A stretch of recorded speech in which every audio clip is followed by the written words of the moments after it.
Good evening, everyone. Iriho mwese. Hallelujah. Hallelujah. We're going to read in the book of Matthew. Tugiye gusoma muri Matayo. Matthew chapter 12. Matayo ibice 12. Matthew chapter 12 from verse 31. Turahera ku murongo wa 31. We shall read up to verse 41. Turashyika ku wa 41. If you are there, we can read Matthew chapter 12 from verse 31. Mwahashyitse turasoma muri Matayo ibice 12 duhere ku murongo wa 31. Therefore I say to you, every sin and blasphemy will be forgiven men, but the blasphemy against the Spirit will not be forgiven men. Nicyo gitumye mbabwira yuko abantu bazababarirwa icyaha cyose n'igitutsi, ariko gutuka umwuka ni icyaha kitababarirwa. Anyone who speaks a word against the Son of Man, it will be forgiven him. But whoever speaks against the Holy Spirit, it will not be forgiven him either in this age or in the age to come. Kandi umuntu wese usebye umwana w'umuntu azababarirwa, ariko usebye umwuka wera ntazababarirwa, naho haba mu gihe cya none cyangwa mu gihe kizaza. Either make the tree good and its fruit good, or else make the tree bad and its fruit bad, for a tree is known by its fruit. Nimwite igiti cyiza n'imbuto zacyo muzite nziza, cyangwa nimwite igiti kibi n'imbuto zacyo muzite mbi, kuko igiti kimenyekanishwa n'imbuto zacyo. Brood of vipers, how can you, being evil, speak good things? For out of the abundance of the heart the mouth speaks. Abana b'inshiramwe, mwabasha mute kuvuga amagambo meza muri babi? Ibyuzuye mu mitima nibyo akanwa kavuga. A good man out of the good treasure of his heart brings forth good things, and an evil man out of the evil treasure brings forth evil things. Umuntu mwiza atanga ibyiza bikuye mu butunzi bwe bwiza, n'umuntu mubi atanga ibiba bikuye mu butunzi bwe bubi. But I say to you that for every idle word men may speak, they will give account of it in the day of judgment. Kandi ndababwira yuko ijambo ry'imfabusa ryose abantu bavuga bazaribazwa ku munsi w'amateka. For by your words you will be justified, and by your words you will be condemned. Amagambo yawe niyo azagutsindishiriza, kandi n'amagambo yawe niyo azagutsindisha. Then some of the scribes and Pharisees answered saying, Teacher, we want to see a sign from you. Nuko bamwe mu banditsi n'abafarisayo baramusubiza bati, Mwigisha, turashaka kureba ikimenyetso kiguturukaho.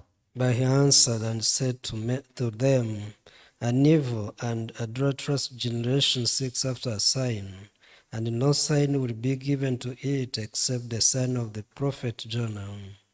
Nawe arabasubiza ati, abantu b'iki gihe bishimira ubusambanyi, bashaka ikimenyetso, ariko nta kimenyetso bazahabwa keretse icy'umuhanuzi Yona. For as Jonah was 3 days and 3 nights in the belly of the great fish, so will the Son of Man be 3 days and 3 nights in the heart of the earth. Nuko Yona yamaze iminsi 3 n'amajoro 3 mu nda y'urufi, niko n'umwana w'umuntu azamara iminsi 3 n'amajoro 3 ikuzimu. The men of Nineveh will rise up in the judgment with this generation and condemn it, because they repented at the preaching of Jonah, and indeed a greater than Jonah is here. Ab'Nineve bazahagurukana n'ab'iki gihe ku munsi w'amateka babatsindishe, kuko bihannye ubwo bumvaga kwigisha kwa Yona, kandi dore uruta Yona ari hano. Amen. Amen. We have read up to verse 41. Dusomye gushyika ku murongo wa 41.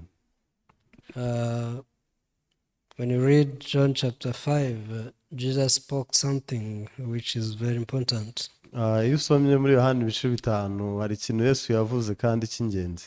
Verse 39, Jesus said that all scriptures testified him. Umurongo wa 39 uravuga ngo ibyanditswe byose niwe byahamyaga. There he meant all the Old Testament. Ubwo aho yari ari gusobanura isezerano ryose rya kera. So including the book of Jonah, ubwo harimo n'igitabo cya Yona, Malachi, muri Maraki. From Genesis to Malachi. Ubwo ni ukuva mu itangiriro kugera muri Maraki. Even the story he mentioned here in Matthew chapter 12. Ndetse n'inkuru iri aha yakomojeho muri Matayo ibice 12. So he meant that Jonah was one of the image of him. Yasobanuye ko Yona nawe yari kimwe mu ishusho ry'ibimugaragaza. So through the story of Jonah we can understand that this is the shadow of how sin entered the world. Binyuze rero mu ishusho ya Yona, mu nkuru ya Yona tubona uko icyaha cyinjiye mu isi. When you read Romans chapter 5 verse 12, iyo usomye mu Baroma ibice 5 umurongo wa 12, the Bible says that through one man sin entered the world. Bibiliya iravuga ngo icyaha cyazanywe mu isi n'umuntu umwe. And after sin entered, there was also suffering that followed. Ngo rero icyaha kimaze kwinjira hari n'umubabaro waje ugikurikiye. One of the suffering was death. Ubwo rero uwo mubabaro wari urupfu.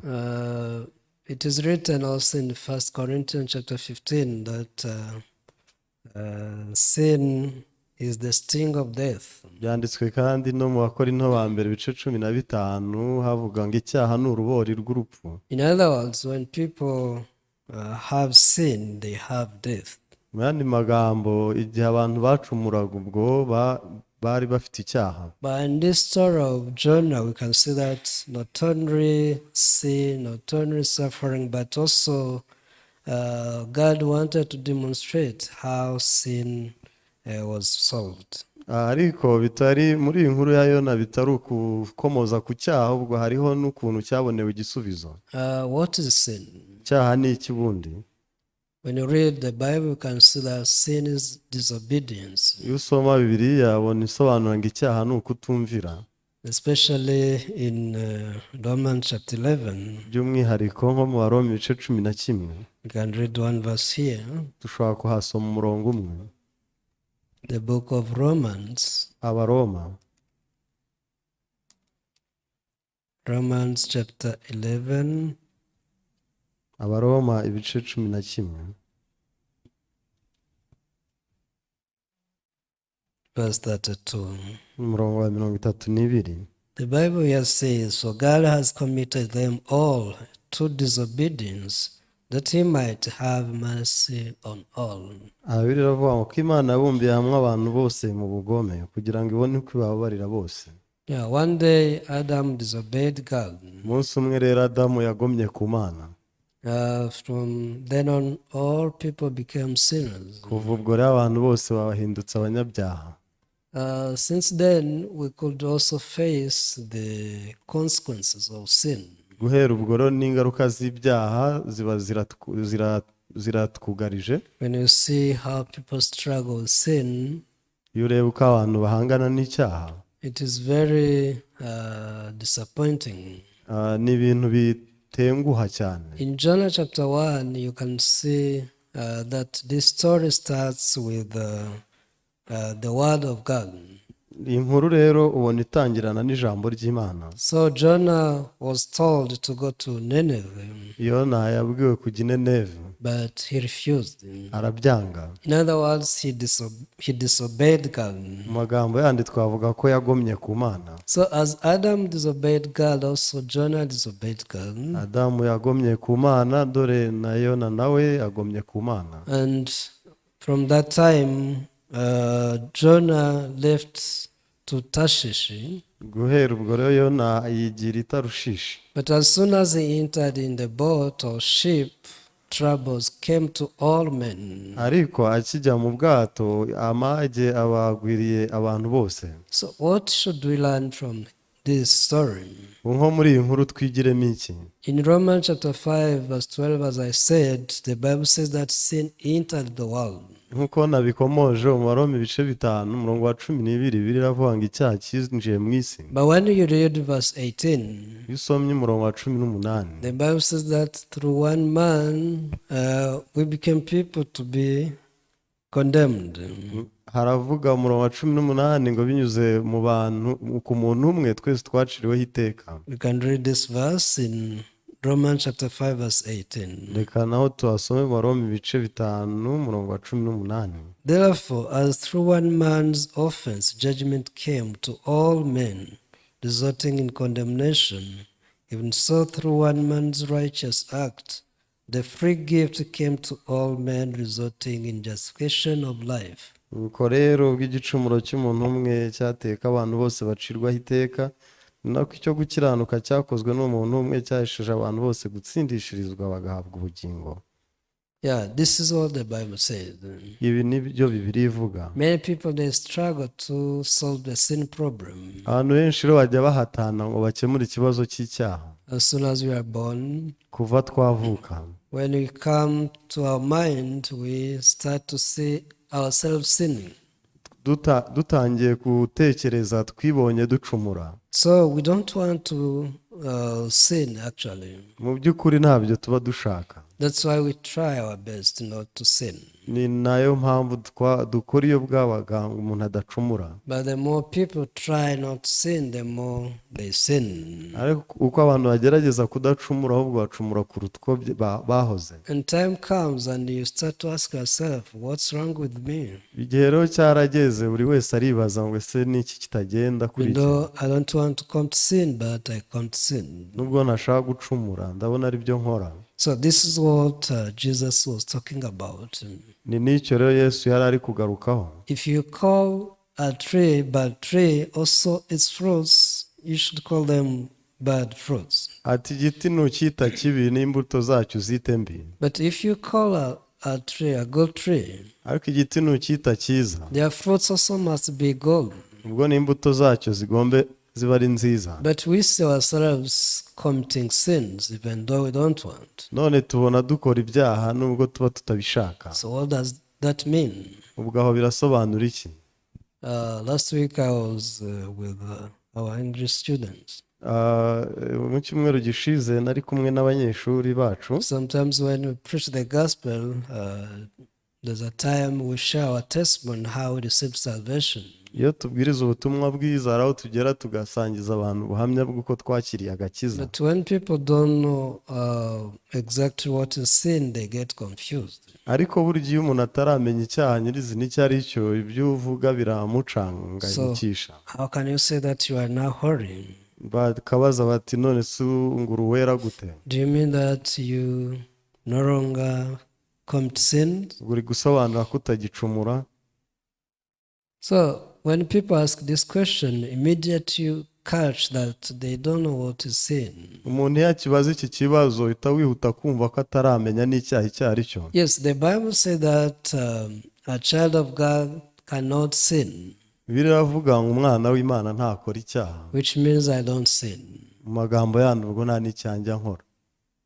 Do you sin? Se mwe murabikora? When you are a child of God, you cannot sin. Iyo uri umwana w'Imana nta cyaha washobora gukora. You cannot commit sin. Ngo ni ibintu udashobora. But does it mean that your action are perfect? Ubwo se birasobanura ko imigirire yanyu iboneye? Do you mean that when you say that you don't sin? Iratunganya imikorere yanyu yisobanura ngo nta cyaha ugira? Definitely not. Ukuri nuko atari ibyo. So sin is disobedience.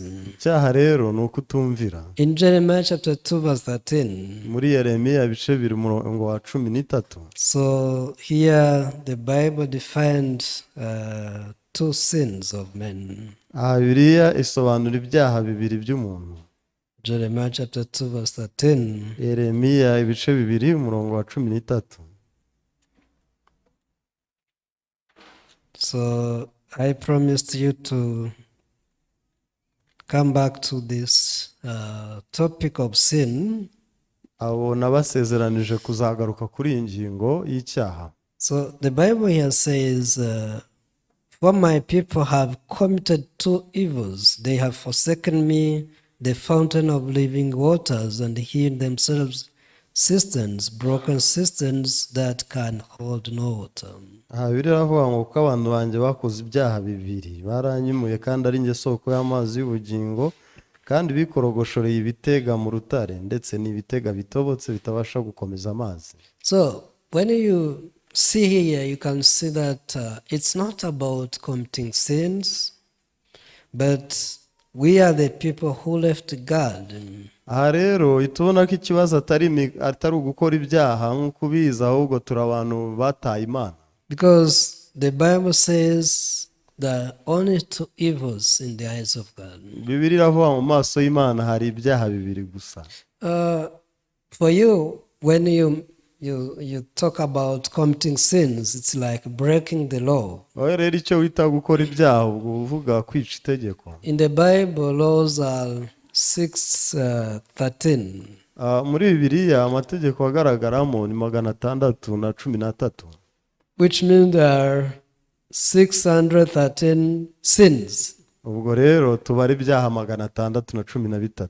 But that is in the eyes of men. ariko ibyo nabyo tubibare mu maso y'abantu. What about in the eyes of God? none bite mu maso y'Imana? God says, my people have committed two evils. Imana iravuga ngo abantu banjye bakoze ibyaha bibiri. One, they have forsaken me, the fountain of living water. icya mbere baranyimuye ari jye soko y'amazi y'ubugingo.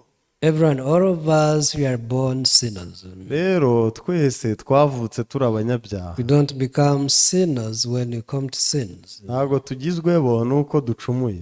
Yes, sins are fruits of sin. yego ibyaha Sins are fruits of sin. ibyaha mubona ni imbuto zera ku cyaha nyirizina. Because a bad tree bears bad fruits. kubera yuko igiti kibi cyera imbuto mbi ndetse. But do not define sin because of fruits, because even if the tree does not fruits, it is that species of tree. ariko ntusobanura icyaha bitewe n'imbuto zacyo kuko igiti kitaneza imbuto ntibikibuza kuba icyo giti kibi. You have a mango tree here, aha dutunze igiti cy'umwembe but it never gives us fruits. sindabona cyeza imbuto na rimwe. But does it mean that it is no longer a mango tree? ubwo tuvuge ngo ntitukikise igiti cy'imyembe Because it doesn't bear mango fruits? kubera ko nta myembe turakibonana. It is a mango tree, right? kiracyari igiti cy'umwembe nibyo. So we cannot judge a tree because it has already borne fruits. ntabwo twavuga igiti ubwoko bwacyo turindiriye igihe cyereye imbuto. Because even if it doesn't bear, but still it is that species.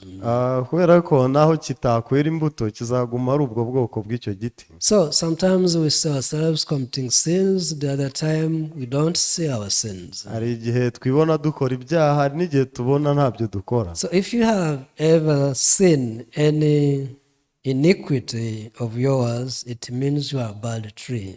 rero niyo hari igihe wibonyeho icyaha cyangwa igicumuro runaka ubwo uri igiti kibi. Therefore people receive curse and judgment not because of their iniquities or breaking the law, but because of one man.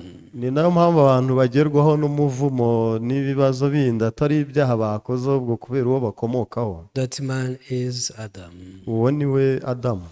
Through one man we became sinners. binyuze mu muntu umwe twahindutse abanyabyaha. Through one man all of us we forsook God. binyuze muri uwo kandi twese Imana twarayitaye. And because God is the source of fountain, the fountain of living waters, kandi ko Imana ari isoko y'amazi y'ubugingo. immediately we could have thirst of life. ubwo tugitandukana birumvikana ko twagize umwuma w'ubuzima. That's why people, they always seek look after everlasting life. nayo mpamvu abantu bakomeza bashakisha ubugingo budashira. They pray day and night asking forgiveness of sins so that they can go to heaven. Bagasenga ijoro n'amanywa basaba imbabazi ibyaha byabo ngahari bazajye mu ijoro. But again they are committing another sin without them knowing. Nanone bakongera bagakora ibyaha batanabigambiriye. That sin is called, icyo cyaha cyitwa, these people hewn themselves cisterns, broken cisterns that can hold no water. abantu kwikorogoshorera ibitega mu rutare bidakomeza amazi. Back in 1998, nsubiye inyuma mu 1998 I joined one church. hari urusengero nabarijwemo. To the time I wanted to be righteous. cyari igihe nifuza kuba ukiranuka. So I was taught how not to commit sin. nigishijwe ukuntu umuntu ashobora kuba atakora icyaha. I tried all the methods I was told. hanyuma rero ibyo bintu ngenderwaho nabwiwe ndabikoresha. Praying with fasting prayer. umuntu ngasenga ngo yiyirije. Reading the Bible. kandi agasoma Bibiliya. Going to church. ngo akaboneka ku rusengero. So there are many things we could do so that we cannot commit sins. hari byinshi twabwiwe gukora ngo ahari tutongera gukora ibyaha. The first year passed, I couldn't see myself being sinless. hanyuma umwaka wose ushira ntibonye nabigezeho. The second year came. n'umwaka ukurikira uraza wa gatatu. So when it was 7 years, nkikije imyaka 7, I started doubting. niho natangiye kujya mbyibazaho mbishidikanyaho. Am I really saved? ndavuga ntari kubu narakijijwe. Because I was baptized, does it mean that I was saved? ubwo kuba gusa narabatijwe ubwo bihurahwana nuko nakijijwe. If I was saved, why am I still a sinner? none niba narakijijwe kuki nkiri umunyabyaha? I tried to be righteous, but I'm still a sinner. nagerageje kuba ukiranuka ariko ndacyari umunyabyaha. So I joined some intercessors to check if I can find a solution. noneho negera abinginza basengaga cyane ngo ahari mbona igisubizo. We used to see some miracles performed by so-called prophets. twajyaga tubona ibintu twakwita nk'ibitangaje byakozwe n'abahanuzi. Some people, they could pray for sick people and they get healed. hari bamwe basengeraga abarwayi bakakira. Others could use some magic. abandi bo bakoreshaga n'ubumaji. But I thought of just getting closer to them. ntekereza rero kubiyegereza. As I got closer to them, I realized that they are also sinners. nkomeje kunga ubumwe nabo baratahuye ko ari abanyabyaha. I was surprised. ahubwo birantangaza. I thought these people, they solved the sin problem, but they are also evil. ndavuga ntaba nari nzi ngo iby'ibyaha byo barabikemuye ariko nabo bari mu babi. What is wrong with men? ese umuntu ikibazo afite ni ikihe? At the time I started reading the Bible. mbere ubwo ntangira kujya nsoma Bibiliya. So one day I came across to one verse. umunsi umwe hari umurongo nasomye. This verse shocked me. uwo nguwo urantangaza. It's in Psalms 16 verse 3. ni umurongo wo muri Zaburi ya 16 umurongo wa 3. It is written of the saints who are on the earth, they are the excellent ones in whom is all my delight. uyu murongo uravuga ngo abera bo mu isi nibo mfura nishimira bonyine. Tonight we are talking about irreplaceable sign and miracle.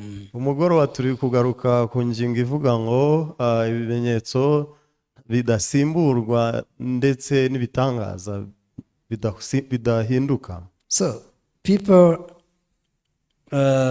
run after miracles and signs. abantu rero bahora bashakisha ibimenyetso ndetse n'ibitangaza. But there is only one sign and miracle that cannot be replaced. ariko burya hariho igitangaza kimwe kitagira impinduka ndetse n'ikimenyetso kimwe.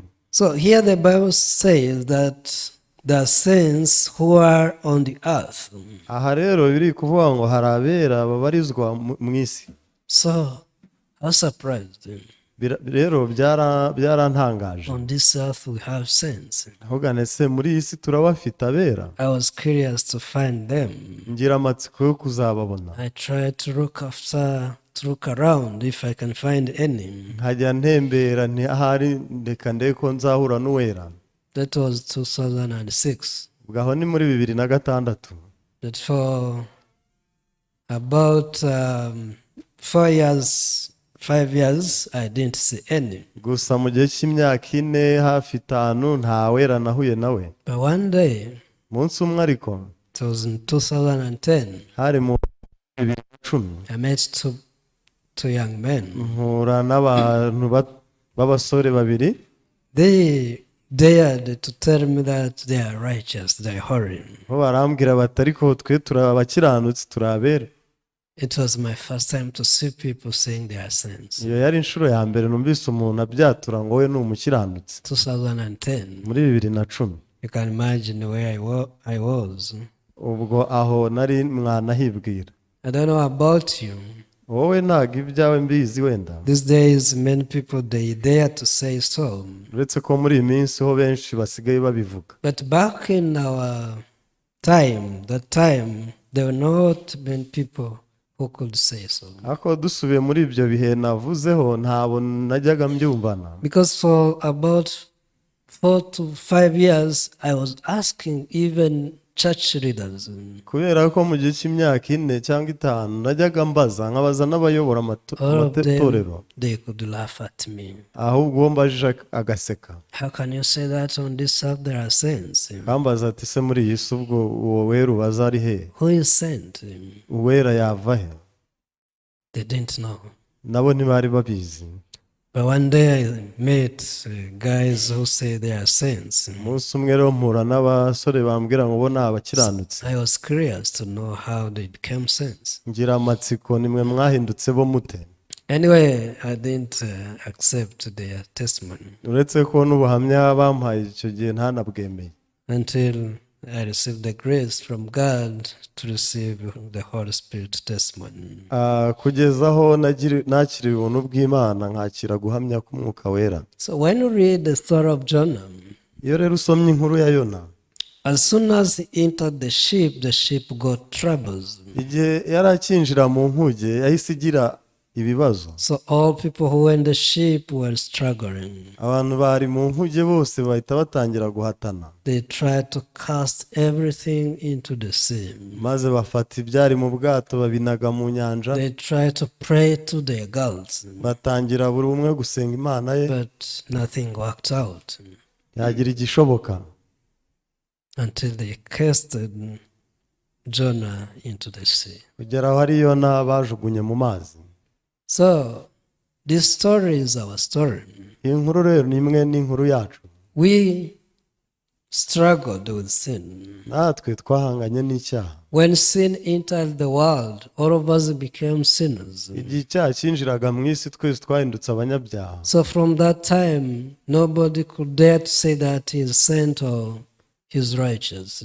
guhera ubwo ntawahangaye ati ndi uwera cyangwa umukiranutsi. So we tried to solve the sin problem tugerageza gukemura icyo kibazo cy'icyaha until we realized that we can do nothing kugeza aho twatahuriye ngo ntacyo twabikoraho except being free from that sin by any other power.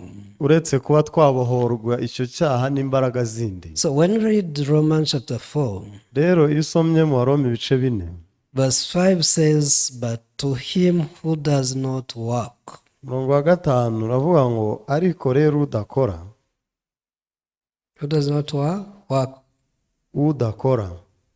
Some people they think maybe someone does not do bad things. hari abajya batekereza ngo ubwo ni umuntu nyine udakora ibibi. But who does good things? ariko si ukora ibyiza ninde? Because when you read Psalms chapter 14 verse 3, kuko iyo usomye Zaburi ya 14 umurongo wa 3, the Bible says no one does good. ababiri avuga ngo ntawe ukora ibyiza n'umwe. So here the Bible says this person who stopped working Bibiliya iravuga ngo umuntu wahagaritse gukora but believes on him who justifies the ungodly, his faith is accounted for righteousness. ahubwo akizera utsindishiriza abanyabyaha kwizera kwe kumuhanirizwa no gukiranuka. Believe the one who justifies ungodly. Kwizera utsindishiriza abanyabyaha.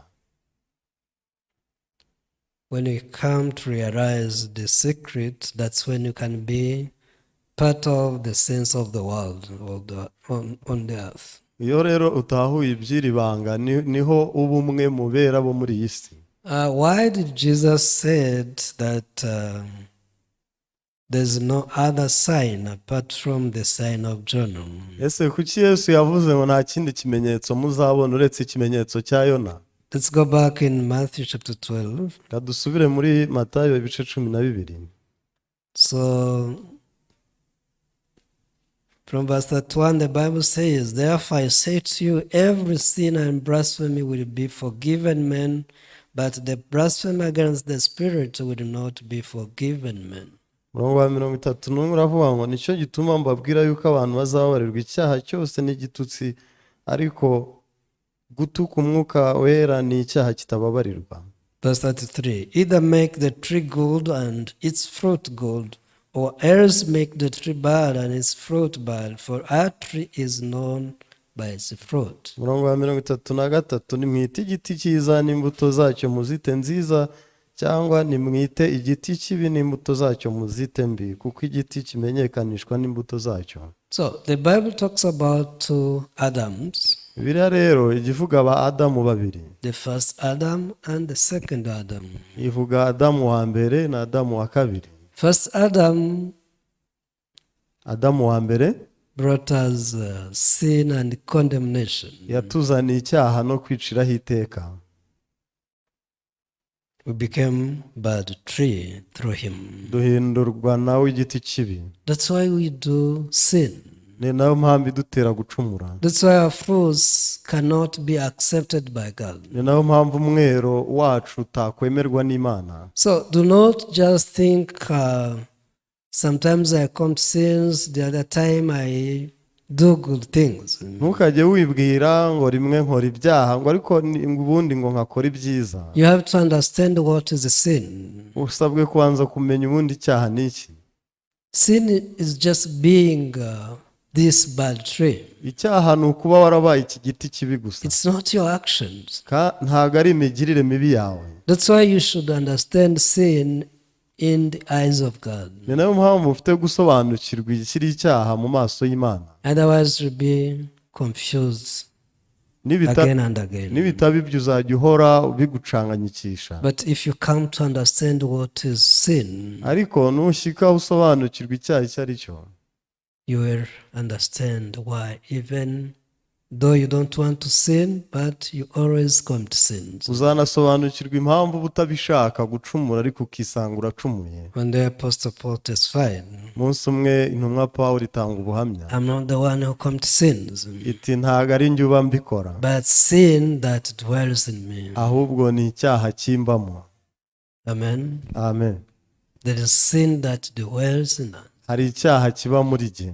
This seed of sin, iyi mbuto rero y'icyaha, also its fruits are sins. byumvikane ko n'imbuto zayo zindi nazo ziba ari icyaha. That's why we needed to be free from sin. Ni nayo mpamvu dusabwa kubohoka icyo cyaha. If you get free from sin, you will be also free from the fruits of sin. Nubohoka icyaha nyirizina n'imbuto z'icyo cyaha nazo uzaba uzibohotse. But when people they hear the gospel, they don't accept the gospel. Ariko abantu iyo bumvise ubutumwa bwiza ntabwo babwakira. They keep trying by themselves. Ahubwo bakomeza kwigerageza. So when people were struggling the sheep, the tempest did not cease to trouble them. igihe abantu bigeragerezaga mu bwato barimo ntago umuraba wabakundiye. They tried to pray hard. bahita rero batangira urugendo They rusenga, tried to take all possessions or cargoes and put them into the sea. maze imizigo bari bafite mu bwato yose barayifata bayijugunya mu nyanja. But it didn't solve the problem. ibyo ntibyakemura ikibazo bari bafite. That's why Jesus said, ni nayo mpamvu Yesu yavuze verse 38 and 39, umurongo wa 38 n'icyenda. then some of the scribes and Pharisees answered, saying, Teacher, we want to see a sign from you. But he answered and said to them, an evil and adulterous generation seeks a sign, and no sign will be given to it except the sign of the prophet Jonah. nuko bamwe mu banditsi n'abafarisayo baramusubiza bati, mwigisha, turashaka kureba ikimenyetso kiguturukaho. nawe arabasubiza ati, abantu b'iki gihe abantu b'igihe kibi bishimira ubusambanyi, bashaka ikimenyetso ariko ntacyo bazahabwa keretse icy'umuhanuzi Yona. What is the sign of the prophet John? ese icyo kimenyetso cy'umuhanuzi Yona ni ikihe?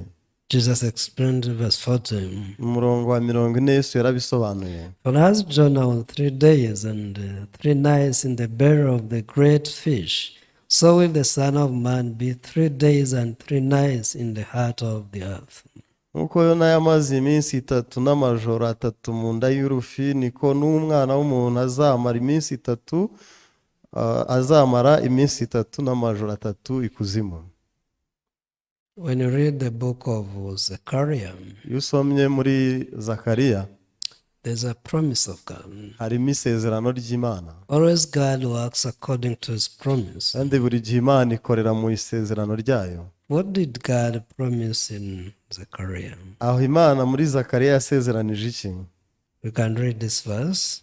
twahasoma Zechariah chapter 3. turasoma ibice 3.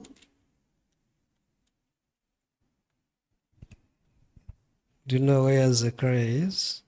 murahazi muri Zakariya?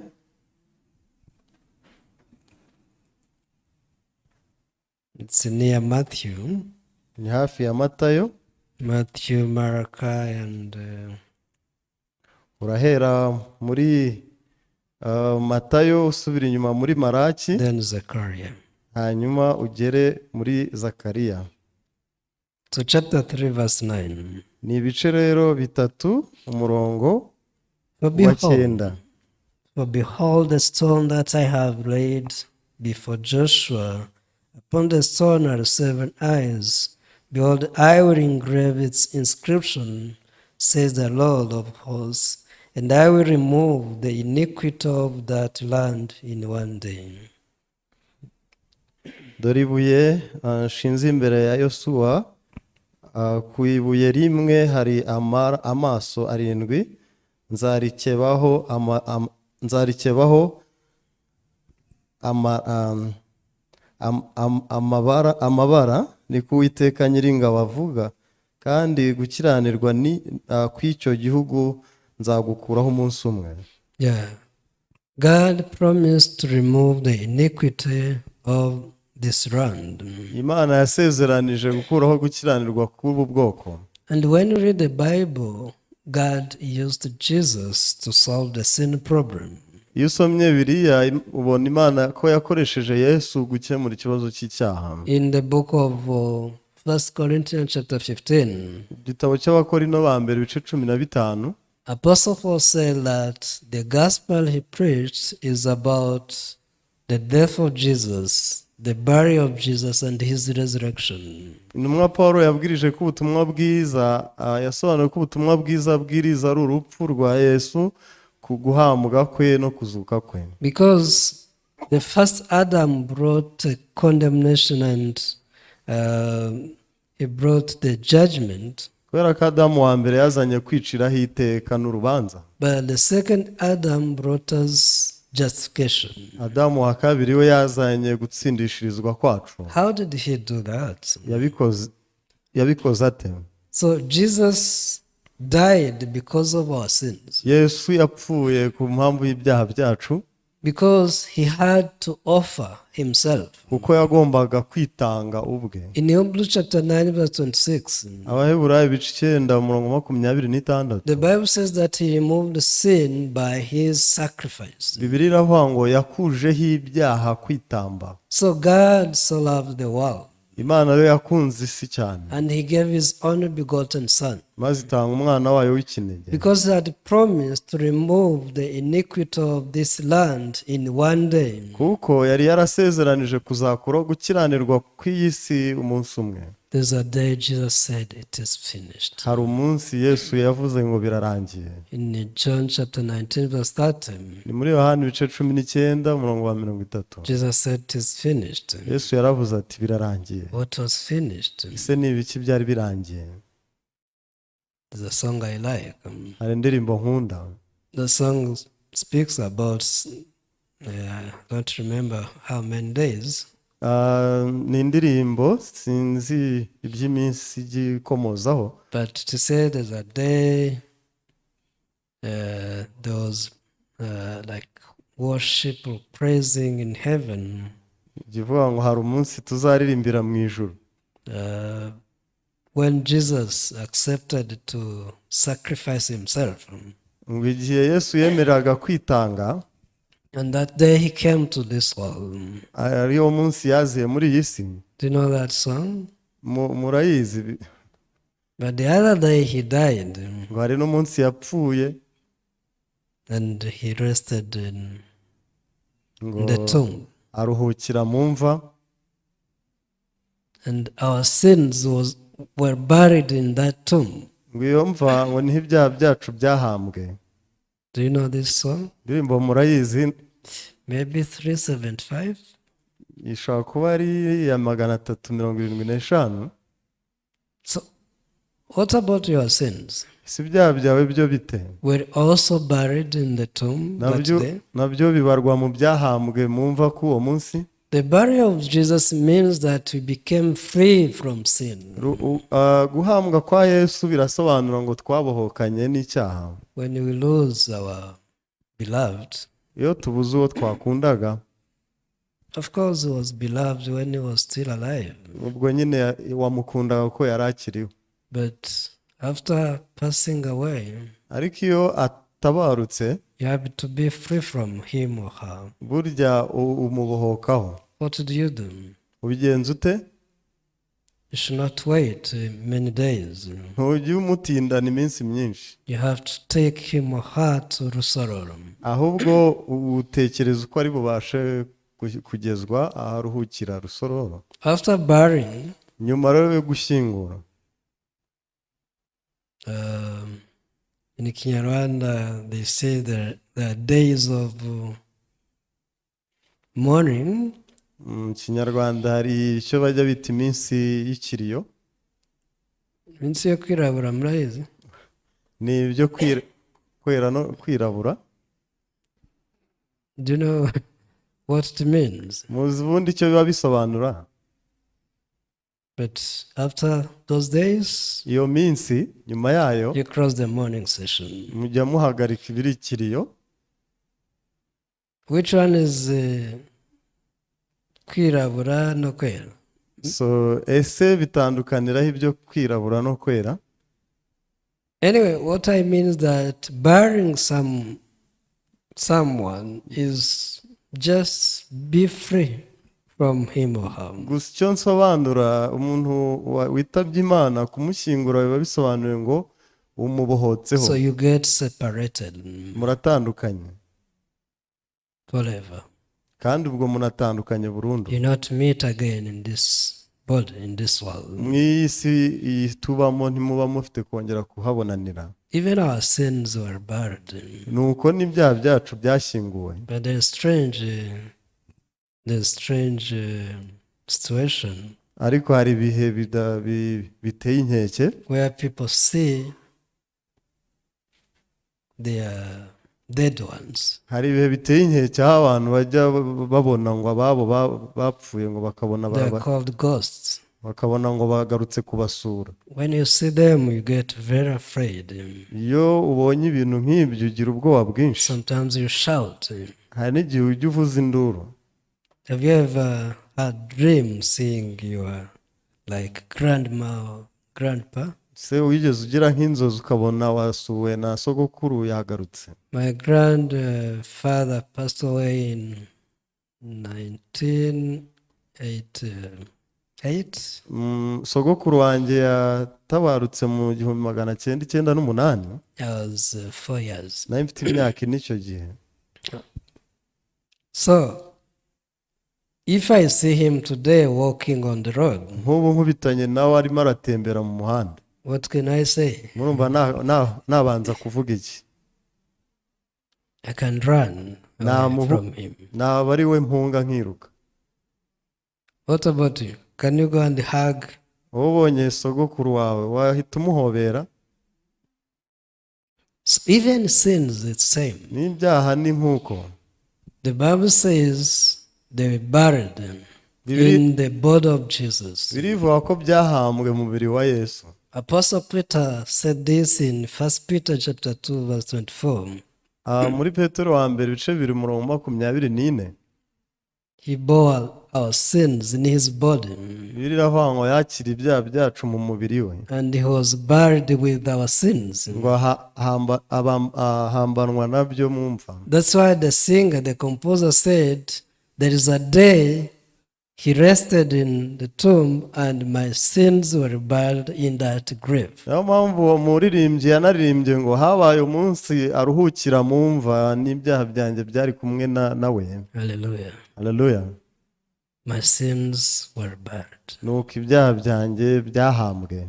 That's why I'm free from them. Ubwo rero nabibohotseho. But many people, they still struggle with their sins. Ariko benshi bo baracyahatana n'ibyaha byabo. They're hugging ghosts. Mu yandi magambo bahobera umuzimu. Don't hug ghosts. Ntukajye uhobera umuzimu. If you see ghosts, you can run away. Ubonye umuzimu urirukankira. You should run away from him. Ujye wiruka umureke. Anyway, this was the sign of Jonah. Icyo rero nicyo kimenyetso cya Yona. He spent 3 days and 3 nights in the big fish room. Yamaze iminsi 3 n'amajoro 3 mu nda y'ifi. And this was the image of Jesus. Ibyo byari ishusho ya Yesu. On the 3rd day, ku munsi wa gatatu, God had prepared everything so that the gospel can be preached in the big city called Nineveh. Imana yari yateguye ukuntu mu mujyi munini w'Nineve hagiye kuvugirwa ubutumwa bwiza. So through the second Adam, the gospel was preached and many people received salvation. Binyuze rero muri Adamu wa kabiri ari we Yesu, ubutumwa bwiza bwarabwirijwe abantu bakira agakiza. So Jesus said this is the only sign people need to receive. Yesu rero yaravuze ngo iki nicyo kimenyetso abantu bakeneye kwakira. Because there is no other sign Kubera ko nta kindi kiri ikimenyetso except the sign of the prophet Jonah. uretse ikimenyetso cyabaye ku muhanuzi Yona. Do not run after signs and miracles. Mukagera mwirukanka mujya gushaka ibitangaza n'ibimenyetso. Because the greatest sign and miracle was already performed by Jesus. Kubera ko ikimenyetso gihebuje n'igitangaza cyakozwe na Yesu. How can you testify that you are as holy as Jesus? Ese wabasha ute guhamya ngo urera uhwanije na Yesu if you don't receive this greatest miracle, uramutse utarakira iki gitangaza gikomeye, this greatest sign? Iki kimenyetso gihambaye. It's amazing Birahambaye for a sinner to become as holy as Jesus. kuba umunyabyaha yahinduka ukiranuka wera nka Yesu. This is the greatest miracle. Ni iki nicyo gitangaza gihebuje. This is the greatest sign. Iki kandi nacyo kimenyetso gihebuje. And it's irreplaceable. Kandi ni n'ikimenyetso kigira impinduka cyangwa kigira ikigisimbura. So you don't need to follow signs and miracles. Ntabwo ukeneye kwirukankira ibitangaza n'ibimenyetso bindi. Just read the Bible Je wisomera Bibiliya and check. Urebe. What does the Bible say? urebe icyo Bibiliya ivuga. Yeah, we were sinners, Twari abanyabyaha, but now we are righteous. none ubu turi abakiranutsi, Now we are perfected. twarejejwe. I read one verse and conclude. Ndasoma umurongo umwe nsoza. 1 Corinthians chapter 6. Ni Abakorinto ba mbere ibice 6. Verse 11. Ni umurongo wa 11. The Bible says, and such were some of you, but you were washed, but you were sanctified, but you were justified in the name of the Lord Jesus, and by the Spirit of our God. Kandi bamwe muri mwe mwari nk'abo, ariko mwaruhagiwe, mwarejejwe, mwatsindishijwe n'umwuka w'Imana yacu mu izina ry'Umwami Yesu Kristo. When Jesus was resurrected, igihe Yesu yazukaga, the Bible says it was for our justification. Bibiliya ibyita ko kwari ugutsindishirizwa kwacu. So through him we received eternal life. Binyuze muri we twakiriye ubugingo budashira. Through him we were washed. Binyuze muri we twarejejwe. Through him we were sanctified. Kandi twaratunganijwe. That's why we are saints on the earth. Ni nayo mpamvu turi abo bera bo muri iyi si. Because in just one day God removed our iniquity. Bishingiye ko hari umunsi umwe Imana yakuyeho gukiranirwa kwacu. This day happened. Uyu munsi wabayeho. This is a day to recall in our lives. Ndetse uyu ni umunsi dufite kujya twibuka mu buzima bwacu. The singer of hymn number 93 said, umuririmbyi w'indirimbo ya 93, the good day to recall. haravuga ngo umunsi mwiza nibuka. Which day? Ngo ni uwuhe? The day I accepted Ngo ni umunsi nemereyeho Yesu. He said, let me praise the Lord.